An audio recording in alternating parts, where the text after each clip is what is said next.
अस्सलाम वालेकुम। आज हम रशियन फ्रूट सलाद की रेसिपी आपके साथ शेयर करने लगी हूँ जो नहायत ही डिलीशियस और टेस्टी होता है। बिस्मिल्लाहिर्रहमानिर्रहीम। सबसे पहले मैंने क्रीम का ही पैकेट लिया 200 ml का, ये हम बोल में डाल देंगे। अगर मेजरमेंट मैंने करे तो ये 1 कप बनता है।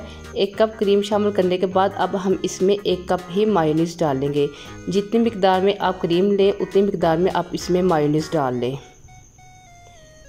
इसके बाद आधा चाय का चम्मच कुटी हुई काली मिर्च इसमें शामिल कर लें और 2 चुटकी इसमें नमक डाल लें।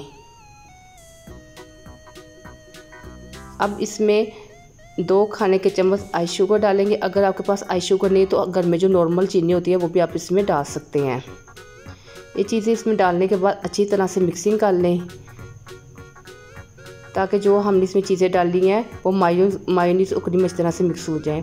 अब मैंने एक ट्रे में ये एप्पल ली है, 1 बोल एप्पल ली है जिसके मैंने छिलके उतार कर क्यूब्स में काट लिया था। 1 बोल हम इसमें आलू शामिल कर लेंगे क्यूब्स में कटे हुए। 1 बोल में इसमें अंगूर डाल लें। 1 बोल में इसमें मैकरोनी बॉयल की हुई मैकरोनी डाल लें। ये मैंने नमक और ऑयल डाल के मैकरोनी बॉयल कर ली थी और 1 टीन मैंने छोटा फ्रूट का डाला है। अब ये सारे फ्रूट की मैंने अच्छी तरह से मिक्सिंग कर ली है। अब जो मैंने क्रीम और मायोनीज़ शामिल करके रखी हुई थी ये उसके ऊपर डाल लें।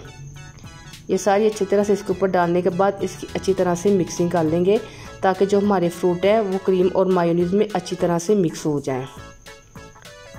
इनकी अच्छी तरह से मिक्सिंग करने के बाद इसके ऊपर किशमिश और बादाम डालेंगे और जब भी इसको सर्व करें पहले 1 घंटा फ्रिज में रखें, इसको फिर ही सर्व करें।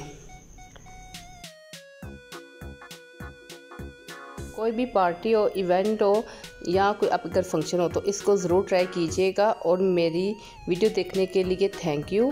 मेरे चैनल को सब्सक्राइब करना मत भूलिएगा। अल्लाह हाफिज़।